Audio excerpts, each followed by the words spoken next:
सहारा जंगल में सारे पंछी बहुत डरे हुए हैं क्योंकि जंगल में बहुत बड़ा तूफान आने वाला है। सारे पंछी परेशान होकर खड़े हुए थे। उन्हें डर था कि अगर बड़ी बारिश होगी तो सब पंछी के घोंसले तबाह हो जाएंगे। दोस्तों, हम सब पर बहुत बड़ी एक विपदा आन पड़ी है। हमारे मौसम के जानकार पक्षियों ने यह सूचना दी है कि 2 से 3 दिन में बारिश के साथ साथ बहुत बड़ा तूफान आने वाला है। आप सबको जल्द से जल्द घोंसले पक्के करने होंगे। सब पंछी डर के मारे एक दूसरे की तरफ देख रहे थे। उसमें से एक पंछी ने कहा, राजा जी, हम 2 दिन में कैसे घोंसला बनाएंगे? लकड़ियाँ जमा करने में ही हमें 7 से 8 दिन लग जाएंगे। तुम चिंता मत करो, हमने इसकी व्यवस्था पहले से ही कर ली है। हमारे राज्य के भंडार में कुछ लकड़ियाँ जमा है। आपातकालीन समय के लिए इसे रखा था। अब इसका इस्तेमाल करने का समय आ गया है।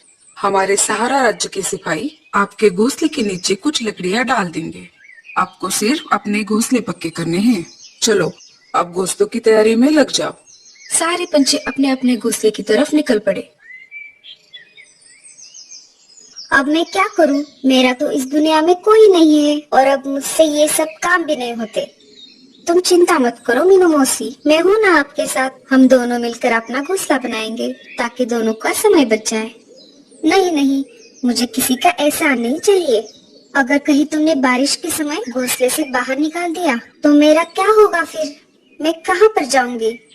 ऐसी बात नहीं है मीनू मौसी, मैं तो हम दोनों के भले के लिए कह रही थी ताकि दोनों का समय बच जाए। रहने दो, मैं देख लूंगी। ठीक है, जैसे आपकी मर्जी। सब सिपाही पंछी की राह देख रहे थे। सबको घोंसला जो बनाना था। थोड़ी देर बाद सिपाही पंछी लकड़ियाँ लेकर आ गए। उन्होंने हर एक पेड़ के नीचे लकड़ियाँ डाल दी। मीनू मौसी और लाडो लकड़ियों के पास आ जाती है। उन दोनों से पहले कालू कौवा और भूरा कौवा वहाँ पर पहुँच चुके थे। आ गए दोनों। काम के समय पर तो गायब रहोगे और जब प्रसाद बट रहा हो तो दोनों पहले से हाजिर रहते हैं। मतलब ही कहीं के। अरे मीनू मौसी, इन लकड़ियों पर सिर्फ तुम्हारा नाम नहीं लिखा है, इन पर हमारा भी अधिकार है। हाँ हाँ, मुझे मत सिखाओ क्या अधिकार है और क्या नहीं। मैं तुम जैसों को बहुत अच्छी तरह से जानती हूँ। ये सिर्फ 3 घोंसले बनाने जितनी ही लकड़ियाँ हैं और इनमें से मैं मेरा हिस्सा नहीं देने वाली। तुम तीनों में से किसी एक को दूसरे लकड़ियों का इंतजाम करना पड़ेगा। मीनू मौसी, ये समय झगड़ा करने का नहीं है। ऐसी स्थिति में हमें समझौते से काम लेना पड़ेगा। मैं नहीं करने वाली समझौता। समझौता करना है तो आपस में करो। कालू सही कह रहा है मौसी, हमारे पास बहुत कम समय है। बारिश का तूफान कभी भी आ सकता है। हम चारों में से किसी 2 को एक घोंसले में रहना होगा। ऐसा करो, कालू और भूरा मिलके एक घोंसला बना सकते हैं। दोनों की जोड़ी अच्छी बनेगी। नहीं नहीं रे बाबा, एक कालू बहुत ही आलसी और कामचोर है, इसकी और मेरी नहीं बनेगी। कालू भैया, अब हमारे पास दूसरा उपाय नहीं है। अगर आपको कोई परेशानी नहीं है तो हम दोनों साथ में घोंसला बना लेते हैं। मुझे कोई परेशानी नहीं है लाडो। तो चलो फिर हम घोंसला बनाने की जगह तय करके आते हैं। हाँ हाँ, जाओ जाओ। वैसे भी मुझ जैसी अबला चिड़िया की कौन मदद करने वाला है। आप भी हमारे साथ चलिए, हम सब अच्छी जगह तय करते हैं। मुझे कम अकल मत समझो, मैं क्या बेवकूफ लगता हूँ? मैं तुम तीनों से अच्छा घोंसला बना सकता हूँ। भूरा कहते हैं मुझे। लाडो, चलो हम हमारा काम करते हैं। सब घोंसले की जगह ढूंढने लगे। कालू भैया, आप बताइए घोंसला कहाँ बनाना चाहिए? अरे उसे क्या पूछ रही हो, मैं बताती हूँ। वैसे भी तुम दोनों से ज्यादा मुझे अनुभव है। घोंसला ऐसी जगह पर बनाना होगा जहाँ पर लकड़ियाँ लाने में परेशानी ना हो। नहीं लाडो, घोंसला ऐसी जगह पर बनाना होगा जहाँ पर बाढ़ का पानी ना पहुँच पाए। आपने ठीक कहा कालू भैया, हम ऊंची जगह पर ही घोंसला बनाएंगे। हाँ हाँ, तुम्हें तो उसकी बात ही ठीक लगेगी। तुम्हारे घोंसले का पार्टनर जो है, मैं तो चली मेरा मेरा घोंसला बनाने। ऐसा कहकर मीनू मौसी लकड़ियाँ लाने के लिए निकल पड़ती है। लाडो, तुम घोंसला बनाने में माहिर हो। तुम घोंसला बनाओ, मैं तुम्हें लकड़ियाँ ला कर दूंगा। हाँ कालू भैया, इससे हमारा काम भी आसान होगा। अब क्या था, सब तो तय हो चुका था। कालू लकड़ियाँ उठा कर लाता और लाडो घोंसला बनाने लगती। इधर भूरा कौवा वजन में हल्की लकड़ियां उठाकर अपनी डाली पर रख रहा था। मैं चुपके से जाकर कुछ लकड़ियां उठाकर लेकर आती हूँ। इधर भूरा जमीन से लकड़ियां उठाकर पेड़ की डाली पर रख देता और इधर मीनू मौसी उस रखी हुई लकड़ियों को उठाकर अपने डाली पर रखती। अरे ये क्या हो रहा है? बहुत देर से मैं लकड़ियां इकट्ठा कर रहा हूँ पर लकड़ियां तो जमा ही नहीं हो रही। चलो, मुझे लगता है इन लकड़ियों से मेरा घोंसला बन जाएगा। ऊपर कालू और लाडो की मेहनत की वजह से उन दोनों का घोंसला बनकर तैयार हो गया। उन दोनों का घोंसला तैयार हो चुका है। ये देखकर मीनू मौसी बहुत चलने लगी। ओई माँ, मर गई रे। लाडो और कालू दोनों मीनू मौसी के पास आ जाते हैं। क्या हुआ मौसी? लगता है ज्यादा वजन उठाने की वजह से मेरे पैर में मोच आ गई है। अब मैं घोंसला कैसे बना पाऊंगी? आप रहने दीजिए मीनू मौसी, हम हैं ना, हम आपको घोंसला बनाने में मदद करते हैं।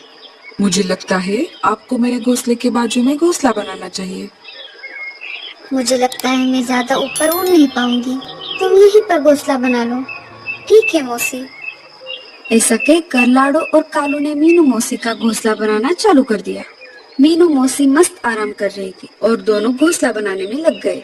थोड़ी ही देर में घोंसला बनकर तैयार हो गया। लो मौसी, घोंसला बनकर तैयार है। अब हम सबको अंदर जाना होगा, वरना बारिश का तूफान कभी भी आ सकता है। इधर पूरे ने जैसे तैसे अपना घोंसला तैयार कर लिया और वैसे ही अंदर जाकर सो गया। कालू भैया, मुझे नहीं लगता कि बारिश 4-5 दिन रुकने वाली है। हमें अनाज का प्रबंध करना होगा। हाँ लाडो, मुझे एक जगह पता है, वहाँ पर बहुत सारा अनाज है। हम जाकर वो अनाज लेकर आते हैं। दोनों ने 4 से 5 दिन तक चले इतना अनाज इकट्ठा कर लिया। रात हो गई, सब अपने अपने घोंसले में बैठे हुए थे। तभी तेज बारिश के साथ साथ बहुत बड़ा तूफान भी आ गया। हम आशा करते हैं कि बारिश इतनी तेज ना हो। पूरी रात जैसे तैसे निकल गई। सुबह हो गई। भूरा कौवा मजे में सो रहा था। तभी उसके पैरों में कुछ महसूस होने लगा। अरे ये क्या हो रहा है? मेरे पैर इतने ठंडे क्यों हो गए हैं? भूरा नीचे नजर घुमाता है तो बारिश का पानी पूरे घोंसले में फैल चुका था। भूरा उस डाली से उड़कर ऊपर वाली डाली पर जाकर बैठता है। मुझे लगता है पानी इससे ऊपर नहीं आएगा। थोड़ी देर बाद पानी उसके पैरों तक आ ही जाता है। जैसे ही पानी बढ़ने लगता है, उसकी नींद फिर से खुल जाती है। पानी बहुत ऊपर तक आ गया। मैं एक काम करता हूँ, घोंसले के ऊपर जाकर बैठता हूँ। भूरा घोंसले से निकलकर बाहर आ ही रहा था, तभी उसका घोंसला बाढ़ के पानी में बह जाता है। वो मीनू मौसी के घोंसले के पास आ जाता है। मीनू मौसी, दरवाजा खोलो, मेरा घर पानी में डूब गया है और मैं बाहर बारिश में भीग रहा हूँ। अरे ओ मीनू मौसी, खोलिए ना दरवाजा। मीनू मौसी को भूरे कौवे की आवाज सुनाई दे रही थी, पर वो सुनकर अनसुना कर देती है। ये तो मीनू मौसी की आदत ही है, किसी की मदद न करना और खुद की भलाई का इंतजाम करना। भूरा कौवा लाडो के घोंसले के पास आ जाता है। लाडो, कालू, दरवाजा खोलो, मेरा घर तो डूब गया, मुझे अपने घर में ले लो। अरे लाडो, कालू, अरे खोलो जल्द से दरवाजा, नहीं तो मैं मर जाऊंगा। लाडो चिड़िया अंदर से घोंसले का दरवाजा खोल देती है। दोनों उसे देखकर चौंक जाते हैं। हमने तुम्हें पहले ही बताया था, बारिश बहुत तेज होने वाली है। अब चलो जल्दी से अंदर आ जाओ। तीनों खिड़की से बाहर का नजारा देख रहे थे। तभी अचानक मीनू मौसी के चिल्लाने की आवाज आ जाती है। अरे मुझे बचाओ कोई! अरे लाडो, कालू, कहाँ गए सब के सब? अरे कालू भैया, लगता है मीनू मौसी किसी मुसीबत में है, हमें उन्हें बचाना होगा। उसके साथ ऐसा ही होना चाहिए। ऐसी बात नहीं है, वो हमारी दोस्त है और हमें किसी मुसीबत में फंसे हुए बच्चे की मदद करनी चाहिए, चाहे वो हमारा दुश्मन ही क्यों ना हो। अगर तुम्हें मदद करनी है तो तुम दोनों ही चले जाओ, मैं नहीं आने वाला। कालू और लाडो घोंसले से बाहर चले जाते हैं। दोनों ने बाहर आकर देखा तो मीनू मौसी पानी में बह रही थी। तभी कालू पेड़ की डाली की सहायता से मीनू मौसी को पानी से बाहर निकालता है। चलो हम घोंसले के अंदर चलते हैं। जैसे ही तीनों घोंसले में जाने वाले थे, लाड़ू का घोंसला भूरे कौवे के साथ ही पानी में डूब जाता है। भूरा कौवा पानी में डूबने लगता है। कालू भैया, ये क्या हो गया? हमें भूरे कौवे को भी बचाना होगा। नहीं नहीं, मैं उसे नहीं बचाऊंगा। तुमने देखा नहीं वो कैसे मीनू मौसी को बचाने के लिए इनकार कर रहा था। कालू भैया, अभी अभी तो आप कह रहे थे मुसीबत में फंसे पंछी की मदद करनी चाहिए, चाहे वो हमारा दुश्मन ही क्यों ना हो। ठीक है बाबा, बचाता हूँ। अरे मर गया रे, बचाओ। अरे देख क्या रहे हो सबके सब, कोई तो बचाओ मुझे। अगर मैं तुम्हारे साथ आ जाता तो ये मुसीबत नहीं आती। कालू उसे पानी से बाहर निकालता है और उसे ऊपर से डाली पर छोड़ देता है। अब आगे क्या होगा? तीनों के घोंसले तो बाढ़ में डूब